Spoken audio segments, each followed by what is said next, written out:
Boker Tov. Alors, on va continuer avec Gemara Brachot Daf Zayin.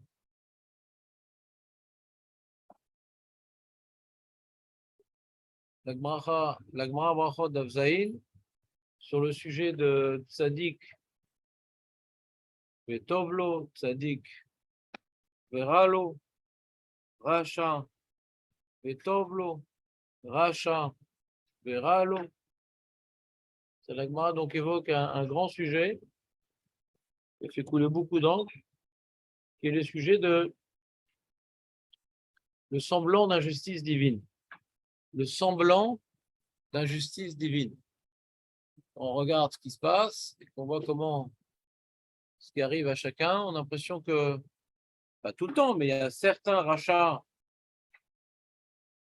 qui ont olamazé tranquillos et certains tzadikim qui semblent. Pas que tous les tzadikim souffrent et tous les rechaïm tranquilles. Parce qu'il y a tzadik veralo et tzadik vetovlo.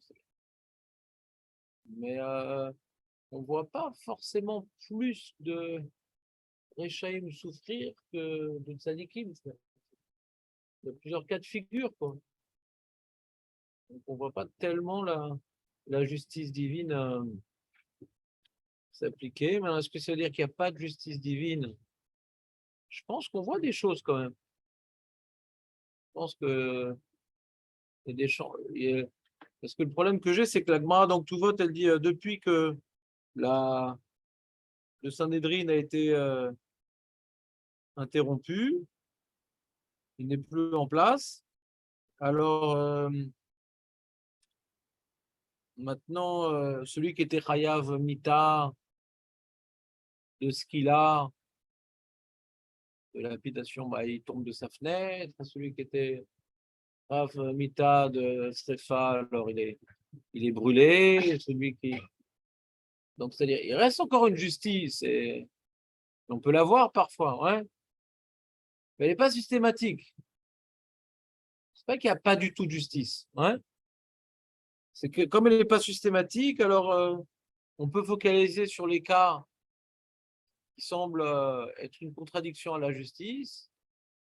Et chaque cas, il devrait normalement, pourquoi certaines personnes elles devraient être confrontées à la justice et d'autres non. C'est un peu ça le problème. C'est pas qu'il n'y a pas de justice. Il y a pas, puisqu'on parle de tzaddik vetovlo et tzaddik veralo. On parle de racha vetovlo, veracha, veralo. Donc il y a aussi des racha veralo. Il y a aussi des tzaddik vetovlo. Moi, je ne présente pas le problème comme c'est qu'il y a que tzaddik veralo et que racha vetovlo. Non. C'est pas qu'il y a le monde à l'envers. C'est qu'il n'y a pas uniquement Tzadik vetovlo veracha veralo. C'est le problème de la Gemara. Il n'y a pas uniquement ça. C'est bon ce petit détail?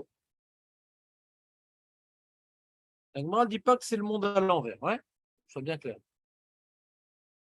Il n'y a pas que de la justice divine.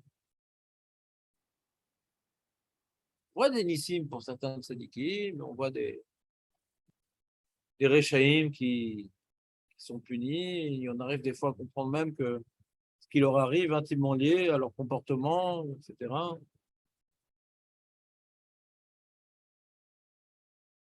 On ne voit pas que ça. Agmara, elle a rapporté donc un enseignement de Rabbi Yossi que le tzaddik veralo, c'est le tzaddik ben Racha. Le tzaddik veralo, c'est le tzaddik ben Racha. C'est un tzaddik qui souffre, même si lui, il est tzaddik objectivement, mais son père ne l'étend pas. Donc, il doit maintenant souffrir à cause des fautes de son père. Et quand on voit un rachat vetovlo, un rachat qui kiffe et tout, c'est un rachat qui est fils de tzaddik. Et sur ça, la Gemara, elle rapporte une contradiction dans les psukim. Qui est un passouk qui dit que Poked Avon Avot Albanim. De ce passouk a l'impression qu'Hachem il se rappelle des fautes des pères pour les enfants. comme ce qui semble dire donc l'enseignement au nom de Rabbi Yossi. Mais d'autre part, il y a un autre pasouk, marqué au Banim, lo yumtu, à la vente. D'autre part, il y a un autre pasouk, il y a marqué Banim, les enfants, lo yumtu, à la vente. Les enfants, ils ne vont pas mourir. Donc, à cause des parents. Donc, avant même de s'intéresser à notre Suga, le Tzadik Veralo, Racha Vetovlo, avant tout, on a un problème de lecture dans les versets. Comment on arrange ce semblant de contradiction dans les versets. Sur ça, la Gemara répond. Si les enfants ils continuent à faire, ils continuent à tenir la mafia de leur père, ben ils vont être punis pour leur faute et pour la faute de leurs parents. La punition est encore plus grave. Pourquoi la punition est encore plus grave? Parce que ils sont encore plus, comment dirais-je, enfoncés dans la faute. C'est le mec, il a grandi dans une atmosphère de malhonnêteté, de violence, de vulgarité. C'est pas avec nous, Jonathan. C'est pas avec nous, Jonathan. On est en train de parler du rachat avec son père qui est rachat. Quelqu'un qui a grandi dans une atmosphère, ouais, de mensonges, de violence, de vulgarité, et qui continue.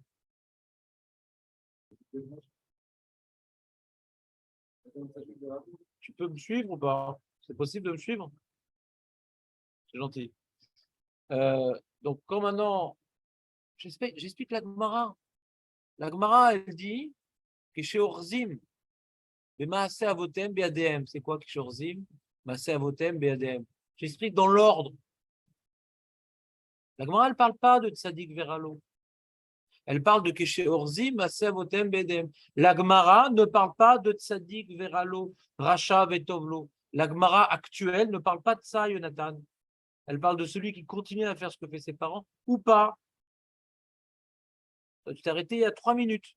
Nous, on est en train de parler de la Gemara qui nous explique qu'il y a 2 cas de figure. Quelqu'un qui continue la faute des parents ou pas. T'es pas avec nous là? Voilà. Tu peux continuer, s'il te plaît? Parle plus fort. Là, on parle de quoi? De Tzadik Veralo ou de Tzadik Vetovlo? On parle plus de ça. Voilà. Et bon, moi, j'explique ce passage-là. On parle plus de ça. On parle plus du Tzadik ici. Tu veux pas qu'on parle plus du Tzadik? On parle de 2 cas de figure. Le rachat, ouais, le rachat qui continue à être rachat comme son père. C'est un rapport avec Tzadik Veralo et Tzadik Vetovlo? Quand tu as cette braïta, sans qu'elle soit rapportée dans notre Gemara, tu aurais dit c'est un rapport. C'est aucun rapport, c'est un autre sujet. Est-ce que je peux être puni pour la faute des parents? C'est ça le sujet ici.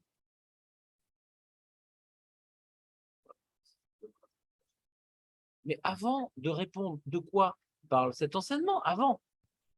J'essaie d'expliquer cet enseignement avant maintenant de lui trouver un point de connexion avec ce que la Gamara veut en faire. Déjà, qu'est-ce qu'elle dit, cette Gamara-là? Avant. Comme maintenant, je vois Rachi qui me rapporte sur le passou de cet enseignement-là. Il faut être débile pour dire où est-ce qu'on parle de Racha Vetovlo et Tzadik Veralo. On ne parle pas de ça ici. On parle d'un enseignement où il y a une contradiction dans les versets. Et la contradiction, ouais, des versets est, et quoi? On peut être puni pour la faute des parents? On est obligé de parler de Tzadik Vetovlo, Tzadik Veralo dans ce sujet-là? Non. Après, l'explication de Rabbi aussi, alors c'est lié. Puisque Rabbi aussi a parlé de subir la punition des parents, alors cet enseignement, du coup, devient lié. Mais avant Rabbi aussi, qu'est-ce qu'il dit cet enseignement? On est obligé de passer par la question pour comprendre ce que dit cet enseignement. On ne peut pas l'étudier sans poser de questions. Avant de poser une question sur cet enseignement, il nous parle de 2 cas de figure. Un homme qui continue à fauter la faute de ses parents. J'essaie d'expliquer, c'est dire quoi cette histoire-là? Pourquoi un homme, il est puni plus? Il faut parler plus fort parce que j'ai la tête prise par le masgan. J'entends rien du tout. Donc maintenant, la différence entre ce Beth Midrash et l'autre, c'est qu'avant, j'entendais pas Julien et Jonathan. Ouais. Maintenant, j'entends personne.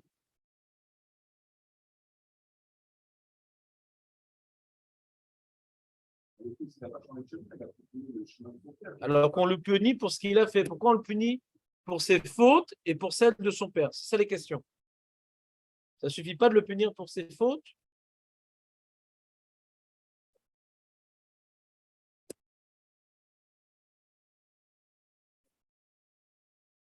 Je vais te mettre à côté de moi, Julien et Jonathan. M'entourer les deux. Il y a le Ouais, ouais. Ouais. Donc c'est un peu ce que je commence à expliquer, Julien. Ce que je commençais à expliquer avant que Nathan ne reconnecte tout le monde au sujet. Mais c'est ce que j'étais en train d'expliquer. Que quand quelqu'un il a grandi, je reprends la phrase. Quand quelqu'un il a grandi dans le mensonge, la vulgarité, ouais, l'indécence, le vol, le meurtre. Ah, donc pas d'air, Marco. Et que il continue, ben, il va être particulièrement dur, il va être mieux que son père. Encore son père, qui n'a pas grandi dans ça, il avait des doutes, des hésitations. Ouais. Donc, tu pourrais d'un côté dire, bah, c'est pas de sa faute. Hein. Tu pourrais d'un côté dire, il va pas être puni, c'est pas de sa faute. Hein. Bon, ça, c'est un problème de dire ça, parce que dans ce cas-là, il n'y a plus de libre arbitre. Quoi. Si maintenant, alors c'est vrai que j'imagine jusqu'à un certain âge, c'est pas de sa faute. C'est-à-dire, un enfant, hein, il fait comme ses parents. D'accord? Très bien. Mais à partir du moment où, bon, un homme, il grandit, ouais, et Hachem, il est là, il existe, Dieu, quand même. Donc, il laisse à chacun la possibilité de faire tchouva. Donc, peut-être qu'il enverra des messages de cette personne-là, hein, plus qu'à un autre, et il mettra face à une souffrance personnelle qui lui permettra peut-être de mieux comprendre la souffrance des gens, la souffrance qu'il provoque aux autres. Ouais. Donc, c'est maintenant, si on ne dit pas que toute personne a la possibilité de faire tchouva, on a un gros problème. Ouais. Donc, bah, c'est Mouktoub, quoi. C'est ce qu'on appelle Yesh Mazal, quoi. C'est quoi le Mazal? Le Mazal, c'est que tu nais dans un contexte particulier. Ça va prédéterminer bah, ce que tu vas faire et il n'y a pas trop le choix. Il n'y a plus tellement de libre arbitre. Ça, c'est le Mazal. Donc, si tu dis que En Mazal, c'est-à-dire que tu peux naître, tu peux être le fils de Terah et être opposé à l'Ovodazara. Aaron, Parashat Hashavua. Tu peux être le fils de Terah et être opposé à l'Ovodazara. C'est possible. Ouais. Mais nous, alors, peut-être on manque un peu d'émouna. Et on croit que, bon, bah voilà, quelqu'un là où il est né, il restera toujours pareil, etc. Hachem donne les moyens à la personne de changer. Déjà, il y a ce qu'on appelle la mauvaise conscience. Il y a quelque chose en nous que c'est difficile de faire du mal sans rien ressentir. Alors, la langue, on s'habitue, etc., etc.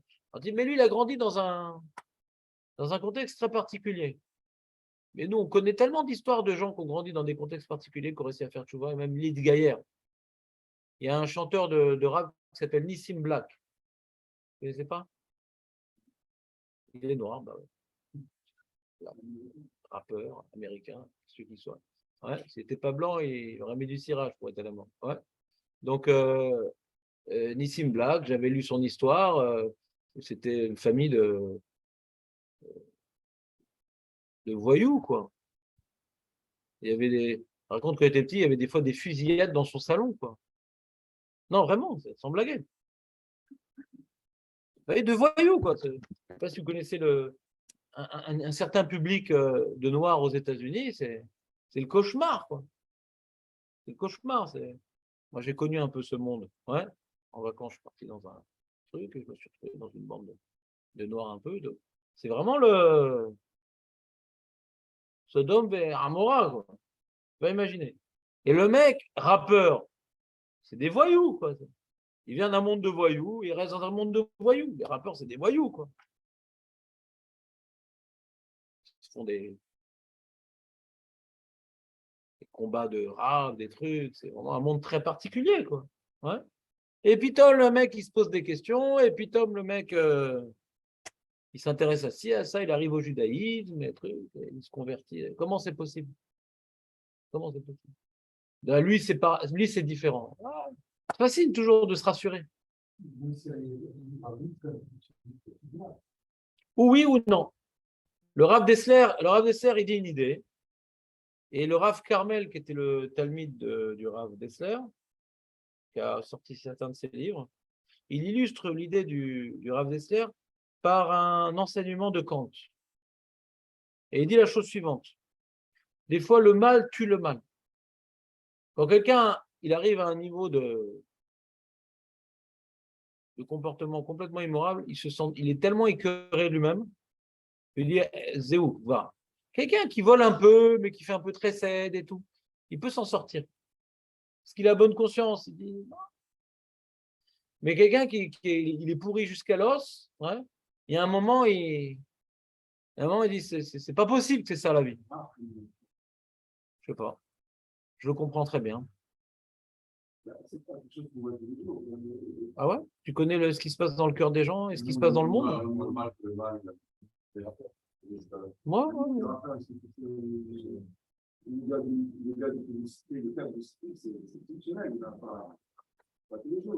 je sais pas, je connais pas. Je suis pour d'avoir. Je sais pas, je connais pas. Regarde, Léon, il y a un problème qu'il ne faut pas oublier. La majorité des gens ne se travaillent pas. Non. C'est pas parce que les gens ne se travaillent pas, c'est qu'ils n'ont pas eu, ouais, devant eux un moment où ils ont une mauvaise conscience et ils auraient pu saisir l'occasion de changer. Moi, je parle de libre arbitre. Je ne parle pas maintenant d'avoir la volonté de changer. Il y a d'avoir la liberté de changer. C'est ça le sujet. D'avoir la volonté de changer, même si on ne sort pas d'un monde de rappeurs, on a le même problème que ce que tu évoques là, qu'on est bien comme on est et on n'a pas la volonté de changer.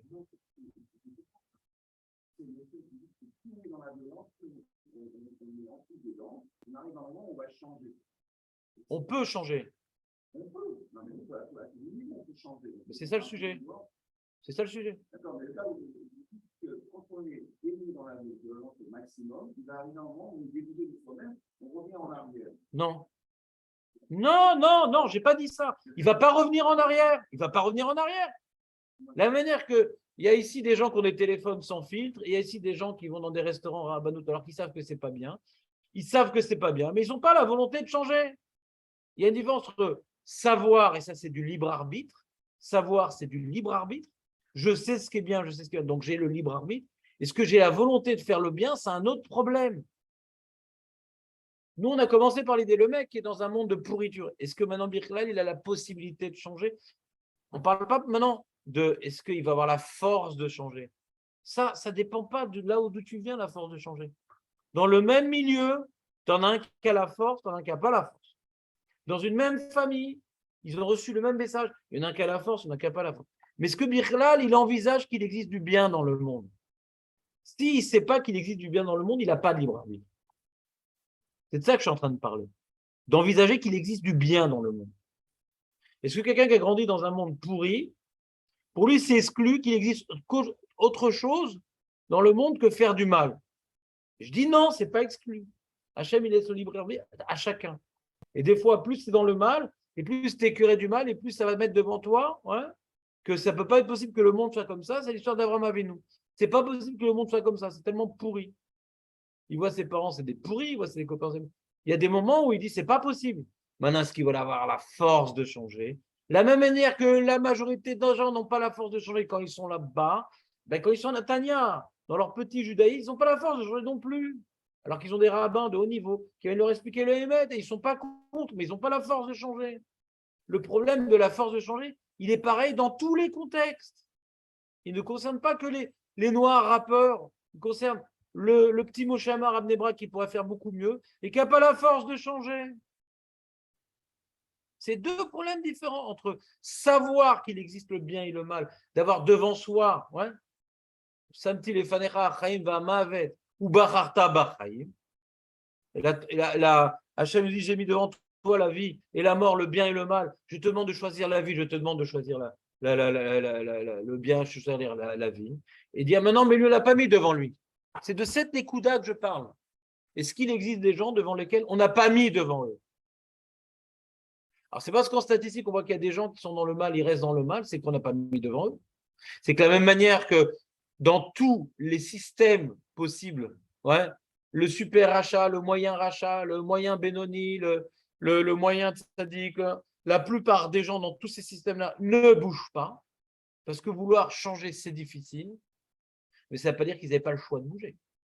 Vous comprenez bien la différence entre avoir le choix ou avoir le courage. C'est deux sujets différents.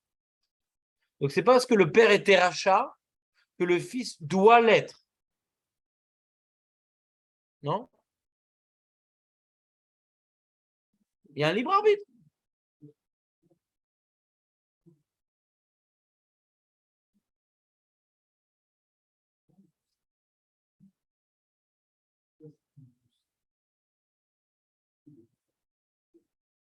Ouais.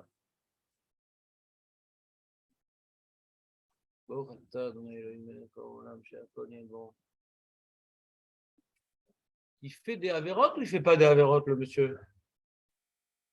Si maintenant il repousse l'écœurement que son libre arbitre aura éveillé en lui, il y a un écœurement du mal quand tu arrives à un certain niveau. Si maintenant il fait la sourde oreille à cet écœurement-là, ouais, il va aller jusqu'au bout. Donc maintenant il va être encore plus, comment dirais-je, perfectionniste dans le mal que son père. Il a maintenant plus d'expérience et il commence plus tôt. Donc il peut arriver à des niveaux d'abomination plus élevés. Si maintenant il n'a pas, comment dirais-je, augmenté dans son comportement, ouais, bah quand je comprends que ici on dit que le tzaddik on parle pas ici de tzaddik, pardon, que maintenant on vient supporter la faute des parents, ouais, on continue le même chemin. Je me permets d'interpréter parce que quand on continue le même chemin, ouais, eh ben on fait pire, quoi. Je me permets d'interpréter, c'est qu'on fait pire d'une certaine manière. Donc du coup, ouais, au lieu de dire bon bah c'était grave ce qu'il a fait mon père, il continue, donc il va être pire, quoi. Donc il y a quelque part un message du passou qui dit fais gaffe, justement, qui s'oppose à ce que nous on aurait voulu dire. Bon, mes parents étaient comme ça. Non, tu vas être puni encore plus. C'est peut-être pour répondre à votre question, ouais, que la Torah elle vient justement dire il y a un libre arbitre, et si maintenant tu ne te prends pas en main, ne crois pas que tu as des circonstances atténuantes. Ne crois pas que tu as des circonstances atténuantes, comme le freudisme et la société occidentale nous pourrit le cerveau, ouais, ses parents étaient comme ça, miskin. Ne crois pas, il y a un libre arbitre. Les goïms ne croient pas dans le libre arbitre, les goïms. Donc quelqu'un qui vient d'une famille de voyous, alors il a des circonstances atténuantes. La Torah refuse cette notion de circonstances atténuantes. Si on vous parle de circonstances atténuantes, vous avez ici un pasouk, une bara, ouais, il n'y a pas de circonstances atténuantes. Si tes parents étaient réchaïm, tu es plus puni qu'un autre. Parce qu'il existe un libre arbitre.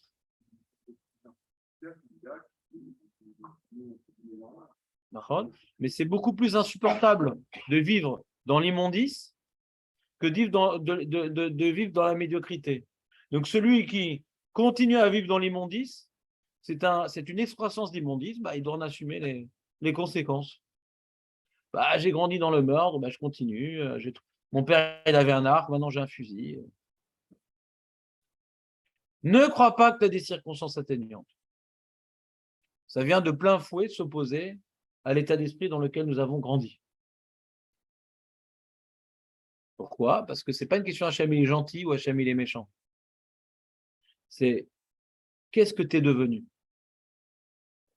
Un homme, il est puni pour ce qu'il est devenu. D'accord?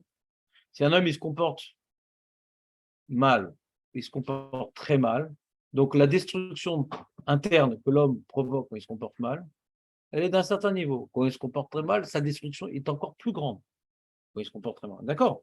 Pas Hachem, il est méchant ou Hachem, il est gentil. C'est combien je m'auto-détruis par mes actes. Alors si quelqu'un, il continue et il améliore la mauvaise voie de ses pairs, bah, il va arriver à un niveau d'autodestruction, ouais, il va se taper un renège de folie. Vous comprenez ou pas l'idée?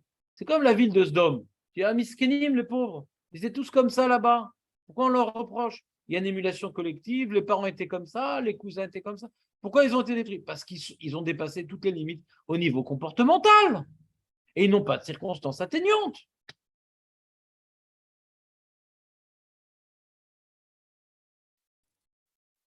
On aurait pu dire l'inverse.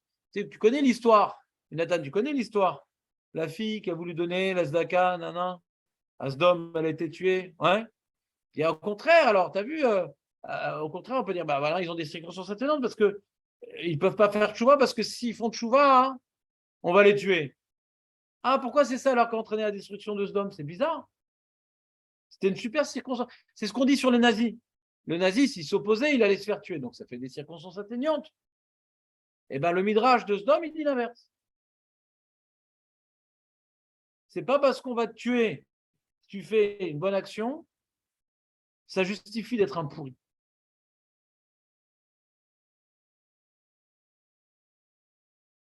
Vous comprenez ce que je veux dire ou pas? Alors c'est plus dur pour lui que pour un autre de faire tchouva. Ça demande plus de courage. Mais je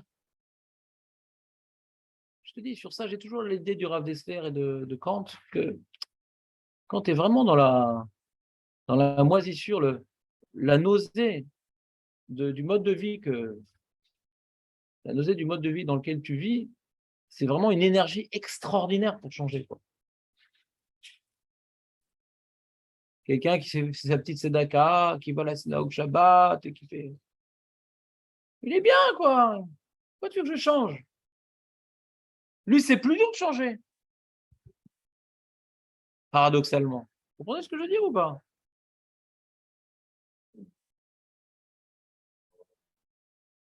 Comment? Plus dur de changer.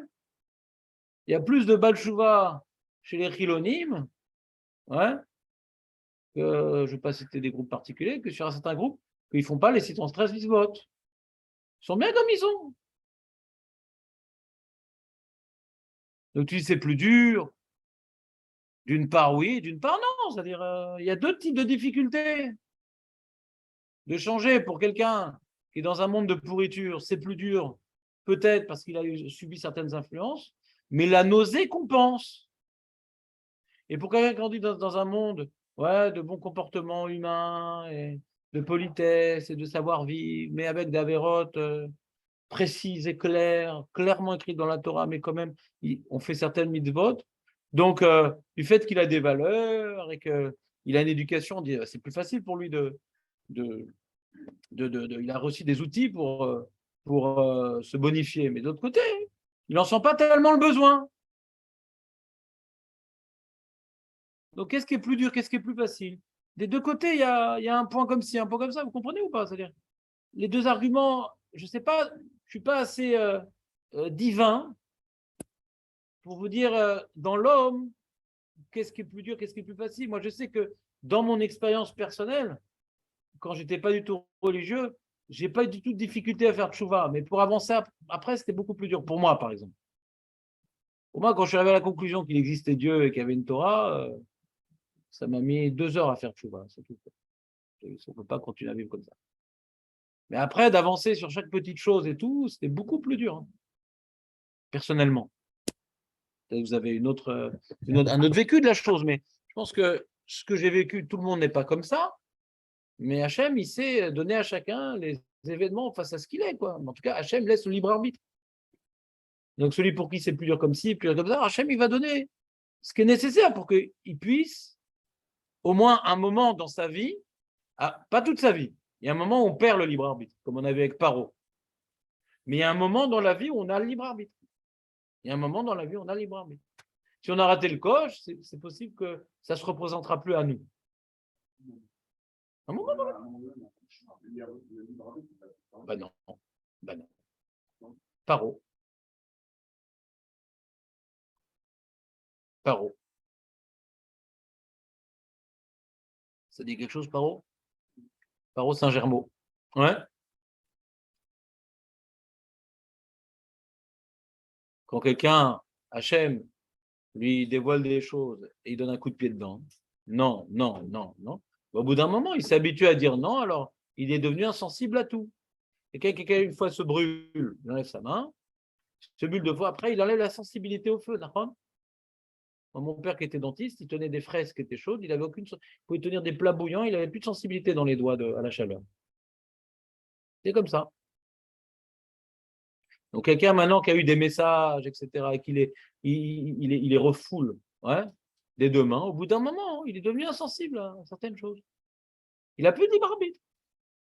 Bederer, Shadam, Rotzel, Molechivoto. Il n'a plus de libre arbitre. Tu dis, est-ce qu'il y a un moment, Hachem va lui renvoyer d'autres messages? C'est possible.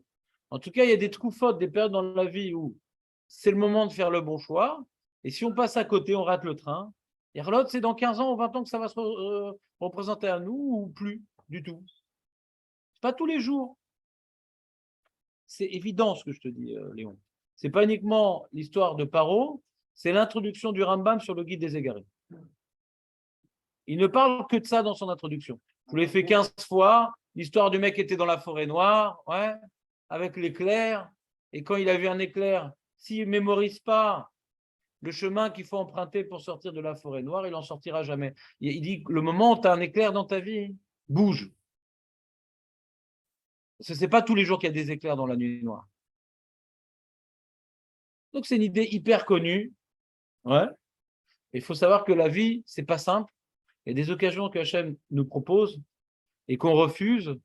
Ben, on peut perdre ou bien la vie, ou bien une bonne partie de notre vie. Donc, des fois, on a une certaine conscience d'un problème. Il ne faut pas le refouler. Il faut vite s'agripper à cette bonne pensée et passer à l'acte.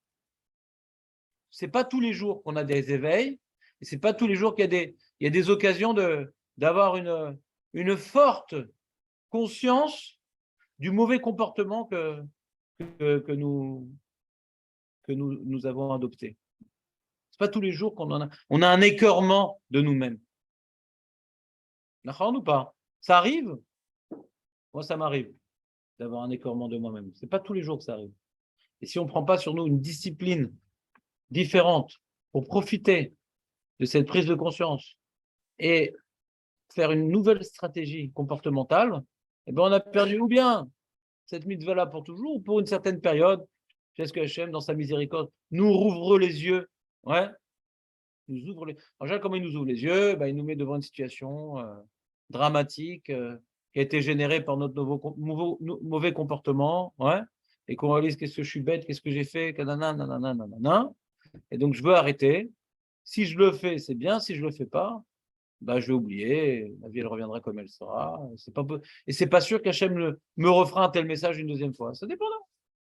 Est-ce que j'ai des circonstances atténuantes? Pas. Non. C'est quoi la mission que je dois accomplir moi, qu'il n'y en a pas d'autres? Alors, peut-être comme Noir, qu'il n'y en a pas d'autres qui peuvent accomplir la mission. Alors, Hachem va être encore plus insistant avec moi. Ça dépend de plein de paramètres. En tout cas, on ne garde pas le libre arbitre à tous les moments de notre vie de la même manière. C'est quelque chose d'évolutif à notre, comment dirais-je, réaction au message divin. On peut apprendre à fermer les oreilles. On peut apprendre à devenir aveugle. Tout ça apprend dans la vie. On peut développer l'acuité visuelle quand il y a un petit message, on plie ses yeux, on voit de mieux en mieux et on se rapproche de plus en plus vers le message divin. Ou bien on s'éloigne ou on se rapproche. On est dans une dynamique, il n'y a pas de stagnation. On est dans une dynamique permanente. Donc voilà, donc ce que je voulais expliquer ce matin pour l'instant, on ne va pas passer des semaines sur ça, c'est que un homme qui continue dans la voie de ses parents, il est plus puni que si lui-même il avait fait l'initiative de devenir rachat. On va dire, mais pourquoi? Il a des circonstances atténuantes, etc. Alors on a vu, grâce à cette Gemara-là, venir s'opposer violemment au freudisme il n'y a pas de circonstances atténuantes. Tout le monde a le libre arbitre. Lui aussi, il a le libre arbitre. J'essaie de vous expliquer comment ça marche, le libre arbitre. Chez un mec pareil, c'est ce qu'on appelle la nausée. Et si maintenant, il ne saisit pas la nausée pour changer de voie, eh ben, il va avoir un comportement encore plus abominable que son père. Donc, forcément, il va plus souffrir que son père. Parce que la punition est liée au comportement abominable que nous avons. Ce n'est pas qu'Hachem est gentil ou méchant, c'est ce que nous créons, nous subissons. C'est bon ou pas? J'ai essayé de vous expliquer un petit peu une idée qui n'est pas si dure à comprendre, mais il faut quelques éléments pour lui donner sa place. Et quand c'est par contre un tzaddik qui avait un père rachat, hein, ouais, alors lui, il y a un passouk qui dit, puisque moi j'ai changé de voie, on ne peut pas me reprocher ce que mes parents ont fait. On ne peut pas me reprocher. Ah, mais pourtant, on pourrait demander, ben, comme maintenant j'ai grandi dans un monde de vulgarité, de violence, d'indiscipline, d'indécence, même si je suis tzaddik, peut-être qu'il reste des traces. De quel type de tzaddik on parle? Celui qui veut changer et qui met du temps à changer, mais met toutes ses forces. On est d'accord qu'il y a des choses que, même si on veut changer, on ne change pas du jour au lendemain. On est d'accord avec ça ou pas? D'accord, on ne change pas du jour. Donc lui, il s'appelle tzaddik. Il continue à faire des avérotes. Hein, Jonathan? Le mec continue à faire des avérotes malgré lui.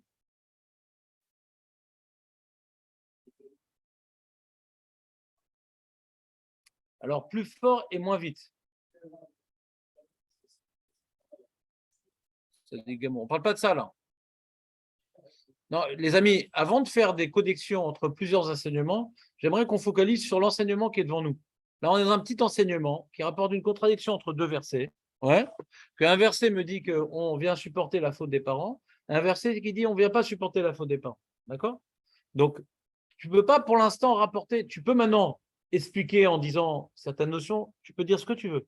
Mais la Gemara qui est venue avant ou qui est venue après, elle est indépendante de cet enseignement, il existe sans cette Gemara. D'accord? C'est un enseignement qui est indépendant de cette Gemara. Maintenant, donc j'aimerais que tu m'expliques cette Gemara-là sans faire référence à ce que la Gemara l'a dit plus haut. Hein.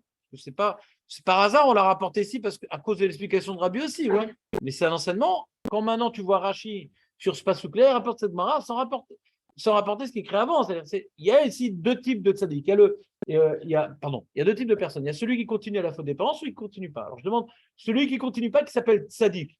Attends, non, il n'y a pas marqué tzaddik ici. Il n'y a pas marqué tzaddik. Kishen orzim maasavotem bedem. Voilà. Non, il n'est pas tzaddik. C'est-à-dire, sur cette faute-là, il a fait plus. Alors, on ne peut pas le punir sur cette faute-là, mais il n'est pas tzaddik. Il n'est pas tzaddik.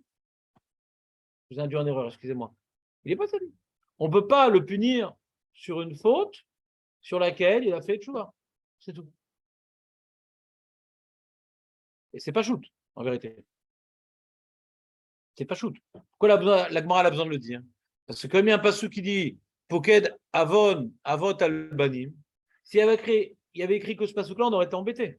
Puis Hachem, il punit les enfants pour la faute des parents. Bor Hachem, il y a un autre verset qui dit Ubanim Luyumtu à la vote. Donc c'est vrai que le deuxième enseignement, il n'est pas shoot. Ouais, le deuxième enseignement, il n'est pas shoot. Mais si tu as fait tchouva sur quelque chose,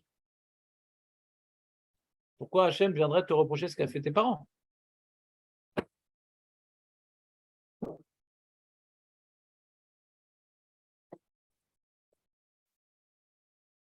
comprenez ou pas? Bon, c'est pas shoot, c'est pas shoot. Moi, j'ai une question sur ça quand même. Si on dit qu'il y a de tzaddik vers l'eau, c'est un tzaddik qui souffre, ouais, et qui ne mérite pas de souffrir, parce qu'il s'appelle tzaddik, il faut bien trouver une raison pourquoi il souffre. Du coup. Contre le problème, c'est-à-dire, si on dit qu'il y a une justice divine parfaite, le sujet, il se mord la queue un peu. Parce que si maintenant on dit qu'il y a une justice divine parfaite, et ce qui se passe dans le monde, c'est uniquement en conséquence de nos actes. Uniquement. D'accord? Si on dit qu'il n'y a qu'une justice divine, il n'y a que ça. Alors je comprends, on ne va pas te punir pour la faute de tes parents. Ça, je comprends, c'est pas chou. Mais à partir du moment qu'on dit que Si on admet l'idée qu'il y a un tzaddik véralo, peut-être ça, je ne sais pas moi. Peut-être ça. Hein? Oui, non, d'accord, je te dis. Ouais. A priori, c'est pas shoot. Mais après, je dis, après, c'est pas shoot si maintenant on vient faire abstraction de notre Suga, qui semble avoir une réalité qu'un tzaddik qui souffre. Et donc, a priori, pas pour ses actes. C'est pour ça que Rabbi aussi dit, s'ils ne sont pas pour ses actes, alors pourquoi il va souffrir? Autant dire que c'est lié à ses parents, pourquoi chercher loin? Si maintenant il y a une notion de tzaddik qui souffre pas pour ses actes, alors pourquoi il souffre? Par hasard? C'est quoi les différentes possibilités de comprendre pourquoi il souffrirait alors que ce n'est pas pour ses actes? La première possibilité de comprendre, parce que pour ses parents. Est-ce qu'on comprend ça? Je ne dis pas qu'on comprend, ouais. Mais quand on est dans le sujet de l'incompréhension et on fait un choix de l'incompréhension, quelqu'un il souffre pas pour ses actes.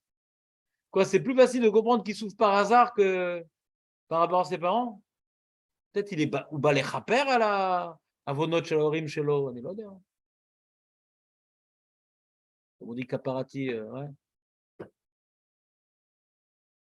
L'odeur. Mais en tout cas, l'enseignement que la Gemara a rapporté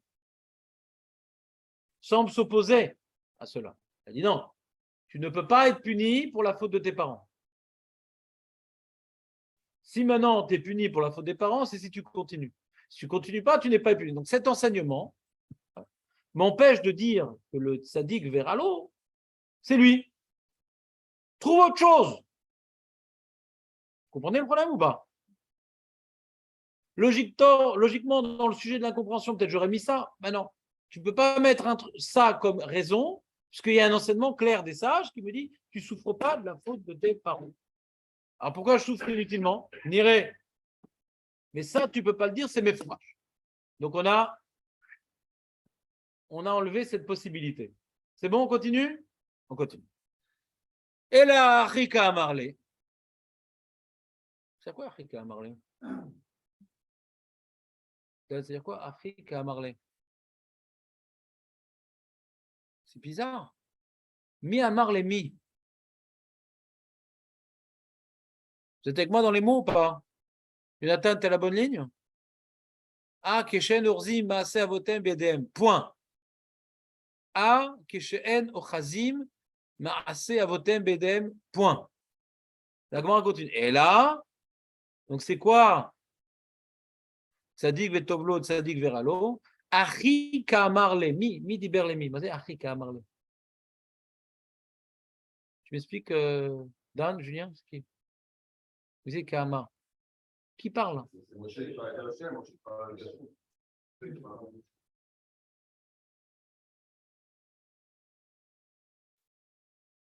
C'est Hachem qui répond à Moshe. C'est Hachem qui répond à Moshe. Parce que Moshe pose la question. Hein. Et d'après cette opinion, Hachem, il a répondu à cette question. Hein?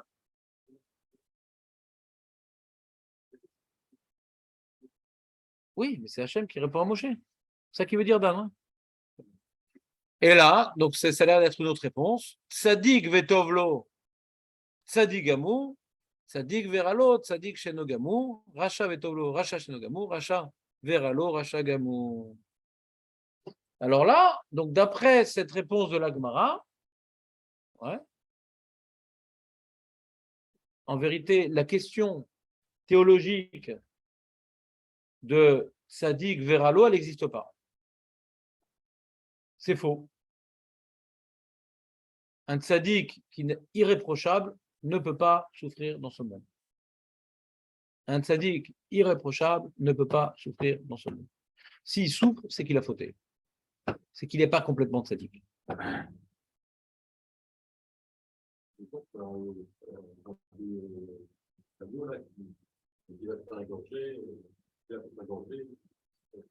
Il y a plein d'exemples. On va dans toutes les Gemarotes, qu'à chaque fois qu'il y a un tzaddik qui souffre, la Gemara te donne un peu une explication. Lui, il a fait ci, lui, il a fait ça. Ouais. Lui, il a souri, lui, il a truc, il aurait dû faire ça. On voit que dans les propos des sages, souvent, quand il y a un événement tragique, à chaque fois, les Chachamim nous donnent la source. Qu'on a mérité ça à cause de ci. Pourquoi? Il y a toujours la question qui revient. Donc, c'est vrai que, d'ailleurs, le Rambam, lui, il a tranché comme cette explication, le Rambam. Que le Meiri aussi dit, en test d'abord. En isurin velo chet. En isurin velo chet. Il ne peut pas avoir de souffrance s'il n'y a pas eu de faute. C'est le Gemara dans Shabbat. En isurin velo chet. Il ne peut pas avoir de souffrance, il n'y a pas eu de faute. Ah, pourquoi il souffre? Mais il a fauté. Hein? Si, il a fauté, bien sûr, à son niveau. Que maintenant, il aurait dû. Bien sûr que c'est une faute. Verachama val kol ma'asav, la Gemara dit. Dans Baba Metzia, ouais. Il y a une notion de rachmanout. Que même si cet agneau, sa destinée, elle est d'être shrité, mais comme maintenant un être vivant qui témoigne d'une certaine, comment dirais-je, comment dire en français, d'une souffrance, quoi. Détresse, voilà, détresse. D'être insensible à la détresse pour le gadol adore, c'est un chet. Comme on voit Moshe Rabbeinu, comment il a été choisi. Je t'entends pas bien? Alors? Alors? Non, non. C'est un grand sujet, Marcos, ce que tu dis, un très, très grand sujet. Est-ce que les mitzvot, c'est une discipline pour nous faire acquérir les midot? C'est dit que les mitzvot, c'est une discipline pour nous faire acquérir, c'est une discipline obligatoire, mais le but, ouais, c'est d'acquérir des midot. C'est-à-dire quelqu'un qui fait 613 mitzvot et qui a de mauvaises midot s'appelle Naval Birchuta Torah. Nevela Tova Emenu. Aïe.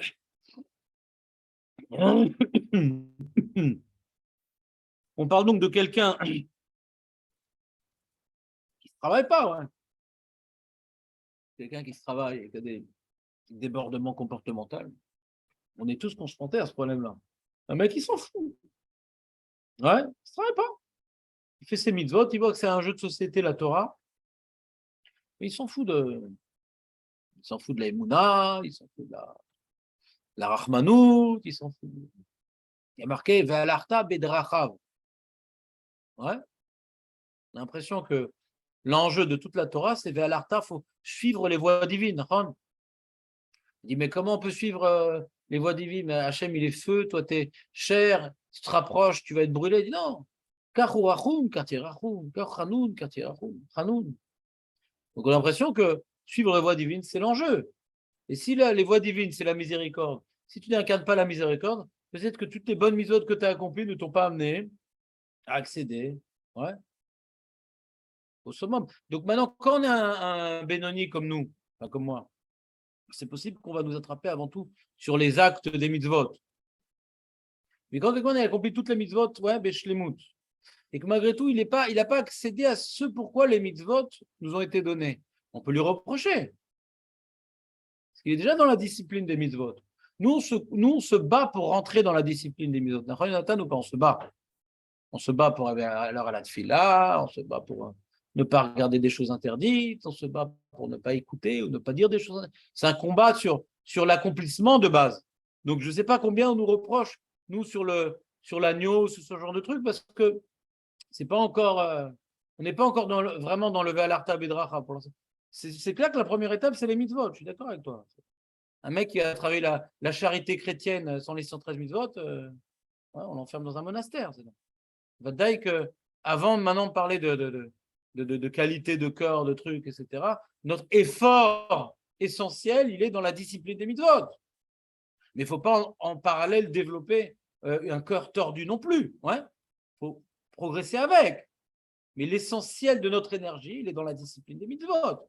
Mais quelqu'un qui a un gadol adore que la discipline des mitzvot, c'est plus tellement son combat quotidien, parce qu'il y a des choses qui deviennent ergelo seteva, c'est plus son combat quotidien de venir à la tfila, d'étudier, de Nasdaka, c'est bon Hachem. Maintenant, est-ce que maintenant il incarne les valeurs divines ou pas? Alors là, on peut lui reprocher des choses. Ce qu'on dit, Hachem et Dagdak, il m'a chassidav qui route à Sehara. Ou c'est moutard, ou c'est assou. Comment tu comprends cet enseignement? Hachem et Daïdek, il m'a chassidim kechut asera. Comment on peut reprocher à un chassid quelque chose qu'on ne reproche pas? Si c'est écrit dans les 6 mitzvot, on reproche aux deux, ouais. Donc on parle d'autre chose. Il y a les mitzvot, et il y a le tselem Elohim. Et si quelqu'un maintenant qui est dans la discipline des mitzvot, il n'incarne pas le tselem Elohim, Hachem va l'aider pour finir son travail sur terre. Ça ressemble un peu à la notion de Isurin Shahava, que d'après le Ramban, c'est un chet par rapport à Shogeg, et même que Shogeg ne mérite pas une telle punition. Shogeg ne mérite pas une telle punition. Il va y avoir une super grosse punition. Lui, le tzaddik, ouais, qui n'a aucune faute à reprocher à part ce Shogeg-là, parce que vu son niveau de discipline dans les mitzvot, ce Shogeg est grave pour lui. C'est grave pour lui, ce Shogeg. Pour nous, qu'on a vraiment la tête ailleurs. Shogeg, Alvaï. Alvaï, Shogeg. On est dans le combat contre le Mézid. Vous me suivez ou pas? On voit que c'est un reproche, quoi. Que quelque chose qu'on ne nous reproche pas à nous. C'est à nous, quand on fait un Shogeg, on n'aura pas de telle souffrance pour un Shogeg. Mamash lo. Jamais. Pour quelqu'un qui n'est pas arrivé à un niveau pareil, jamais on va lui couper le bras parce qu'il a fait Béshogeg, il a fait quelque chose. Jamais. Ça, c'est uniquement dans l'Issurim Shahava qu'on peut voir des terribles punitions pour un Shogeg. Parce que le mec, il est déjà dans la discipline des mitzvot. Pishpesh, Vechipez, Lo over al shum mitzvah, velo se bitul Torah. Alors comment il souffre autant? Parce qu'à son niveau, le Shogeg, c'est grave. Il est tellement dans une dynamique permanente. Il est en bitul Torah, ouais. Donc comment il peut avoir un Shogeg? En bitul Torah. Donc c'est vadaï que le Shogeg, c'est grave. La tête est tout le temps dans la Torah. Vous comprenez ou pas le truc?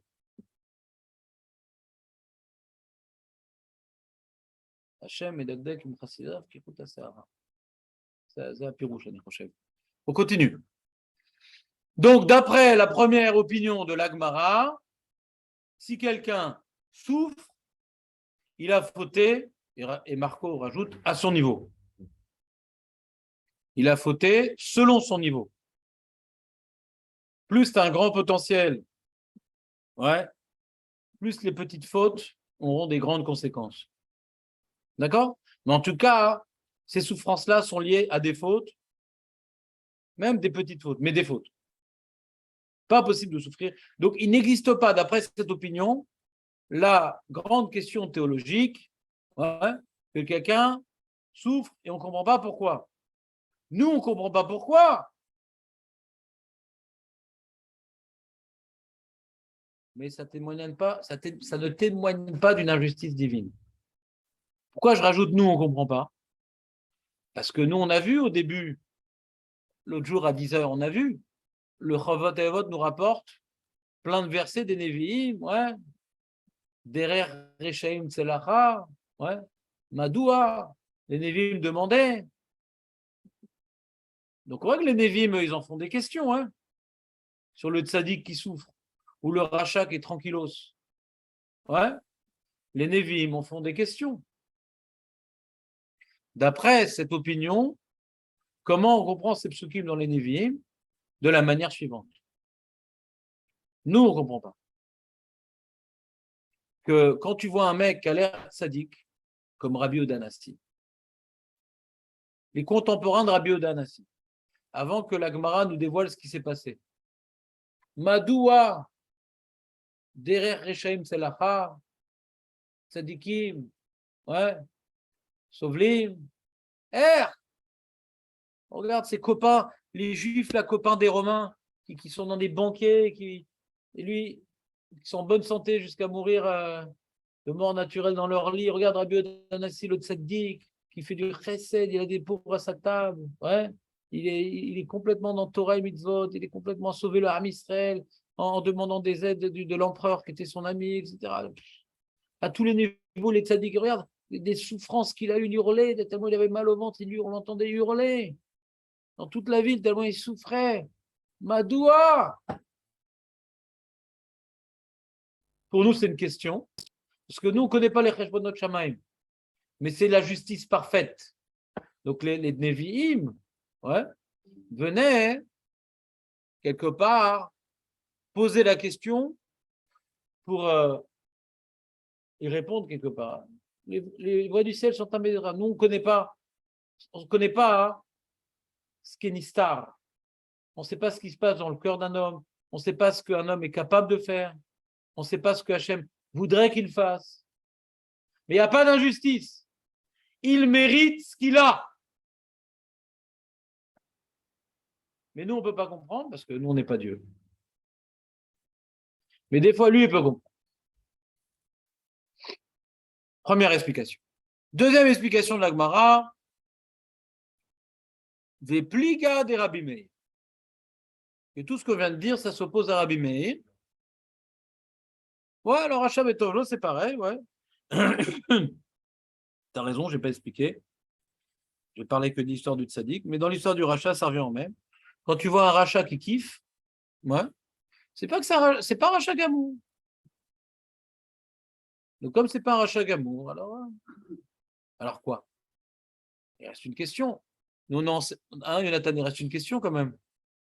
Même si c'est pas un rachat gamour, mais sera mitzvah be'al alma leka.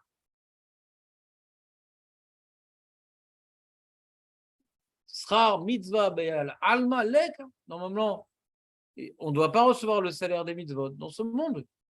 Donc si c'est un rachat qui n'est pas gamour, Azma, pourquoi il ne souffre pas? Parce qu'il a fait des mitzvot. Azma, non, on ne reçoit pas le salaire des mitzvot dans ce monde-ci. Vous comprenez ce que je demande ou pas? Hein? Alors c'est un onesh, tu dis. C'est pas un srar du coup. Celui que c'est un onesh. C'est-à-dire quoi qu'on ne peut pas recevoir le salaire de mitzvot dans ce monde-ci. Vous voulez que je vous dise pourquoi? C'est tellement intense le salaire des mitzvot qu'une vie de bonheur pendant 1000 ans, ça ne suffit pas. Donc on ne peut pas recevoir le salaire de mitzvot dans ce monde-ci. Le olamazé n'est pas assez puissant, n'est pas assez jouissant, n'est pas assez intense pour contenir le salaire d'une mitzvah.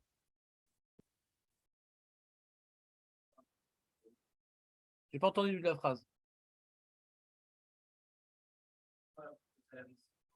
Ah ben c'est ça que je suis en train de répondre. C'est pas un salaire ce qui touche. C'est pas un salaire. C'est une punition.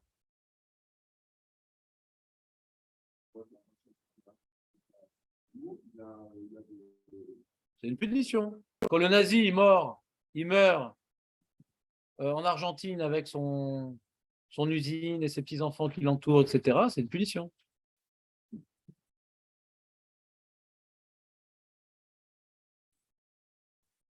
Là, vous n'arrivez pas à comprendre tout seul, c'est une punition?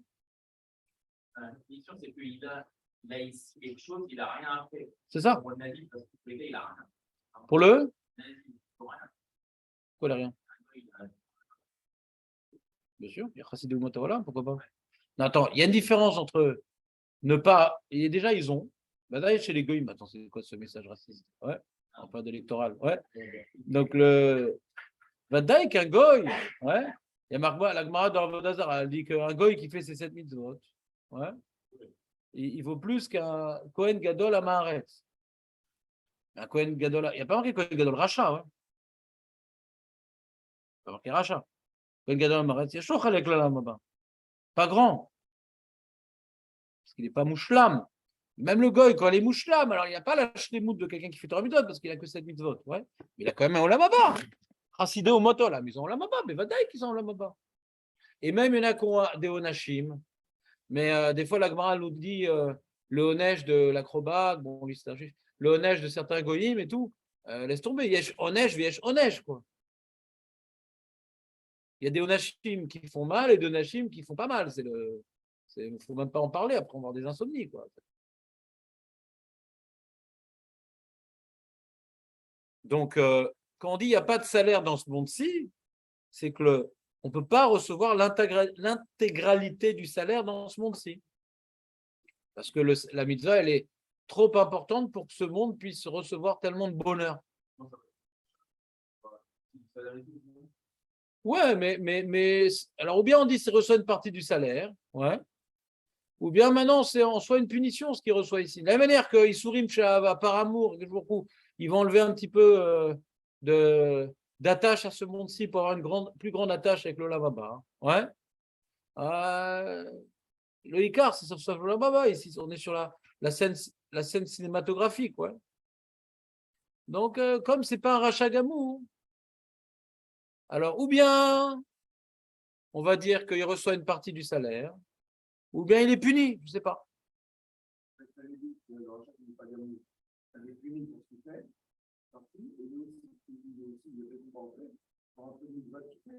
Peut-être. J'hésite, c'est ou l'un ou l'autre. Toi, tu as mis les deux ensemble, moi je dis c'est ou l'un ou l'autre.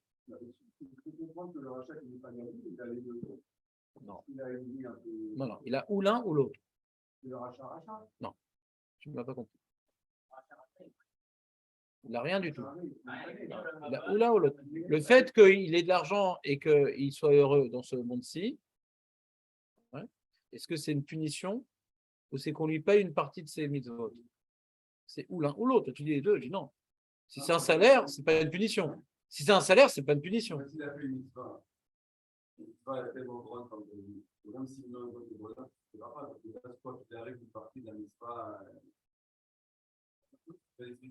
Ouais. Ouais, mais ça se contredit. Ce que j'ai dit, ça se contredit. Que si maintenant une mitzvah, c'était important qu'on ne peut pas le payer ici, ouais. Alors. Ouais, mais au contraire, il dégrade sa mitzvah et il reçoit ici son chalem. Il y a un peu comme ça comme pareil. Les chalem sont hables à dos. Oui, bien sûr. Ouais. On peut faire. Il donne ici.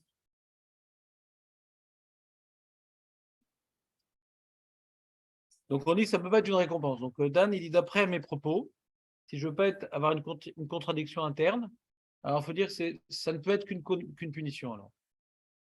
Le rachat chez Nogamour, qu'il soit heureux, c'est une punition. Une punition, on n'a pas tout enlevé de tout à l'heure les méthodes. C'est une vague qu'on donne dans ce monde-là, c'est une punition. Cette vague est tellement énorme qu'elle ne peut pas être comprise dans tout le reste. Qu'est-ce qu'il reçoit? Ici ou là-bas? Ben ici, j'ai dit, donc il ne reçoit pas alors. C'est une petite partie de reçoit pour lui enlever son salaire. Je ne sais pas.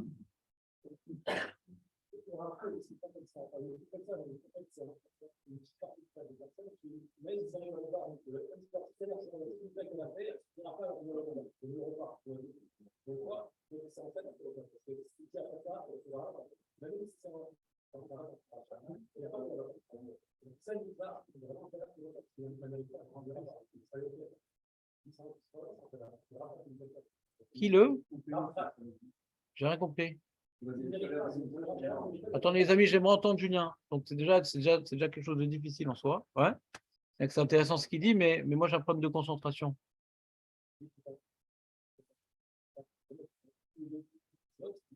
Donc un rachat chez Nogamour?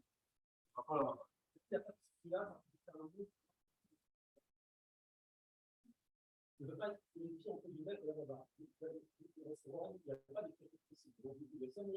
ne peut pas être purifié au Lamaba, c'est-à-dire quoi?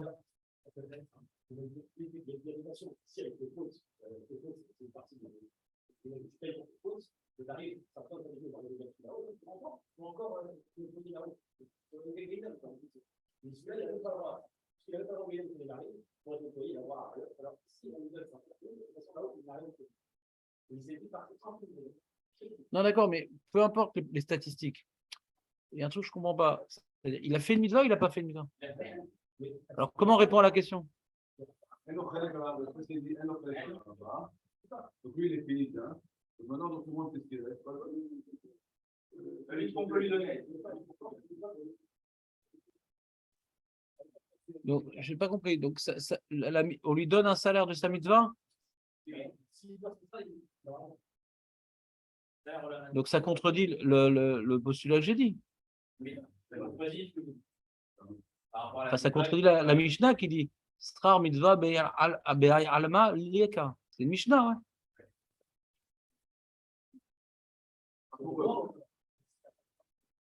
C'est-à-dire que cet enseignement, il est limité à certaines personnes, tu dis? Srar mitzvah be'ay alma leka. Ça parle pas de lui? C'est pas un enseignement général?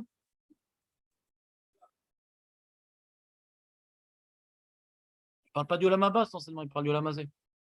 Le salaire du mitzvah dans ce monde, il n'y a pas. Normalement, il n'y a pas parce que non, ceux qui n'ont pas de là-bas.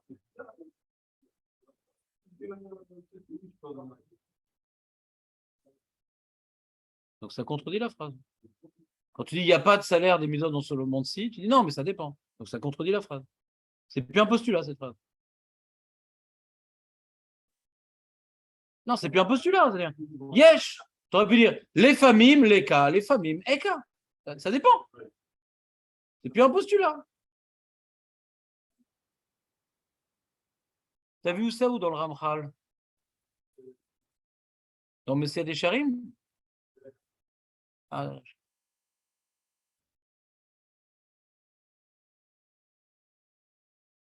D'accord.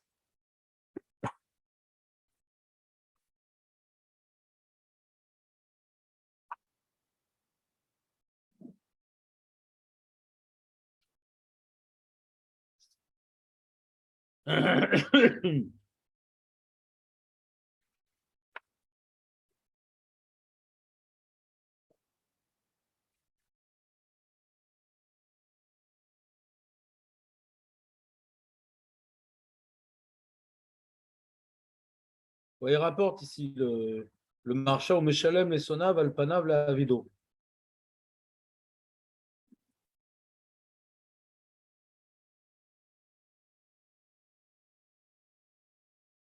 Bon, donc il y a une sheila en vérité, j'ai une sheila sur, c'est-à-dire quoi? Hein?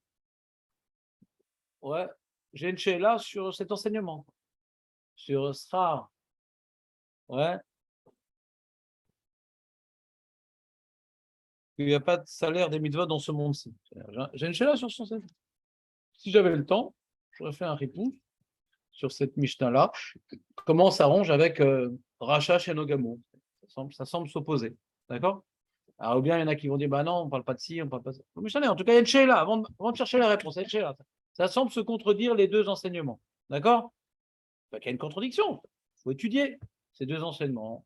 Maintenant, en synthèse, faire une synthèse des deux enseignements. Très bien.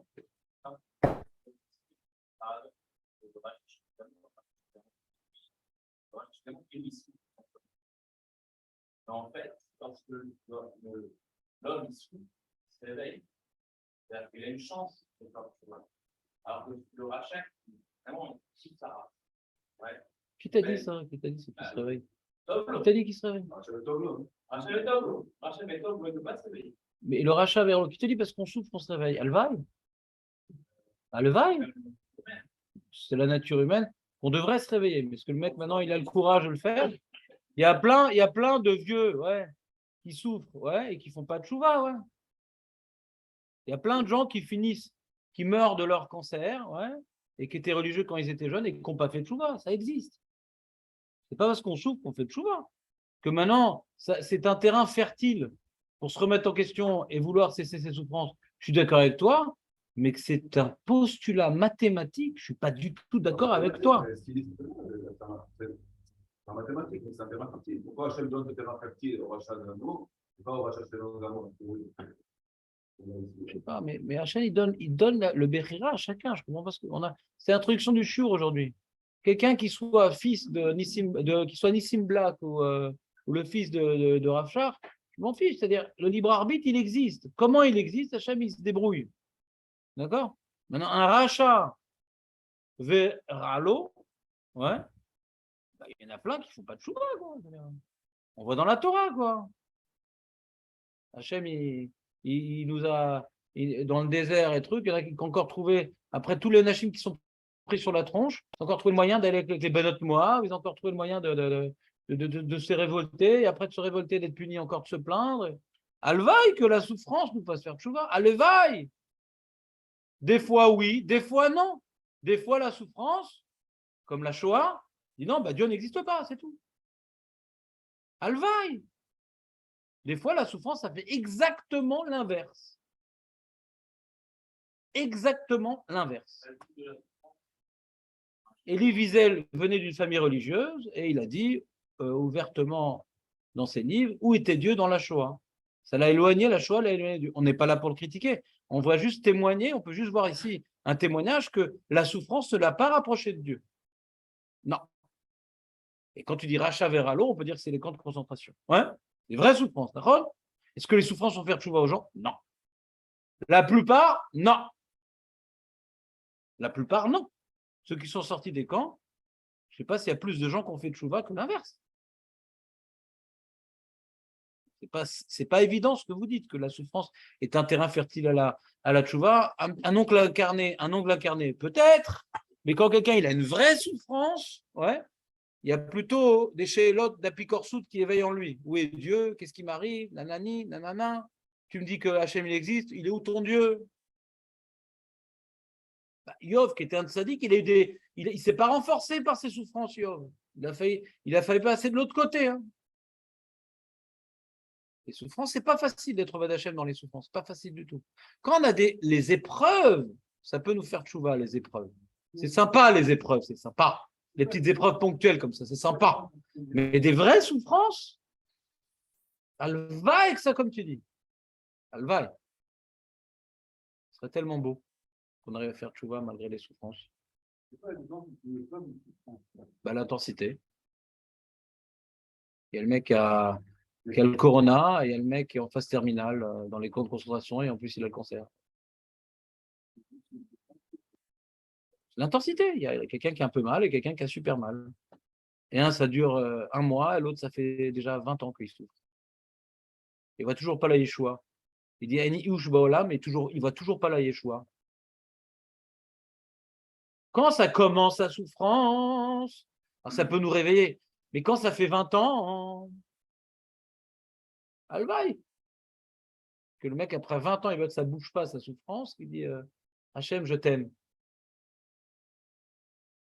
Non, vous n'êtes pas d'accord avec moi? La souffrance n'est pas un terrain fertile du tout. Les daratis. C'est pour ça qu'on demande dans la tfila que Hachem il soit mochel me'avenot velo alidei isurin vecholaim druk. Pourquoi? Parce que dès qu'on rentre dans le modèle isurim vecholaim ra'im,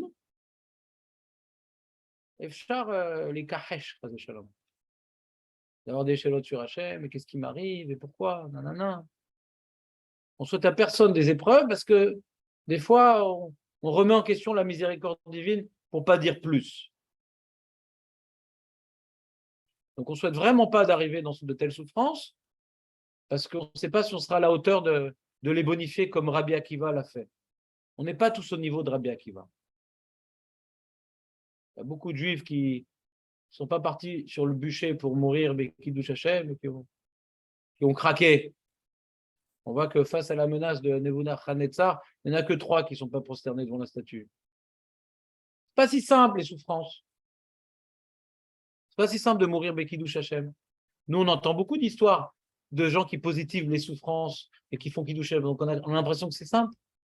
Ça nous fait rêvasser. Mais dans l'histoire et dans les statistiques, on souhaite à personne de tels événements. Ce n'est pas forcément un terrain fertile pour faire tchouva. Pas forcément. Il faut on craque. Au bout d'un moment, on craque.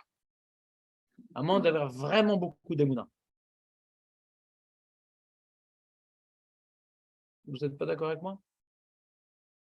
Donc, encore une fois, il y a tous les cas de figure.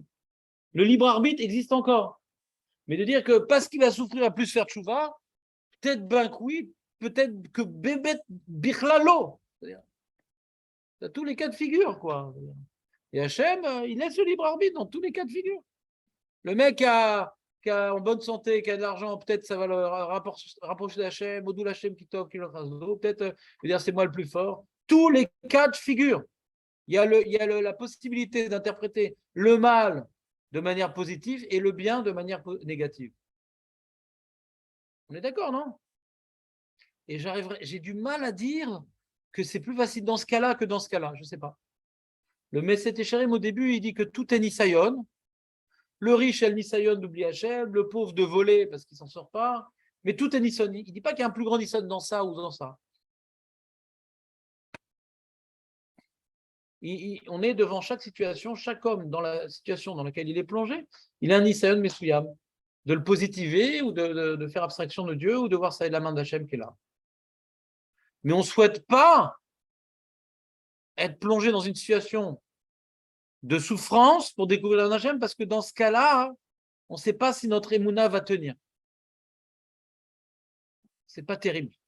C'est pas terrible du tout, ce genre d'épreuve. Honnêtement, hein. Pour moi, très très fort pour supporter des souffrances à long terme.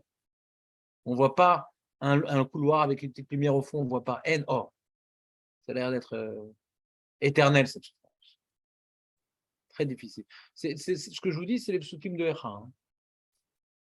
On voit la souffrance d'Am Israël qui perd espoir en Akadosh Baruch Hu, c'est le deuxième pérec de Echa. Parce qu'il ne voit aucune Nekuda de Or, aucune Nekuda de Tikva.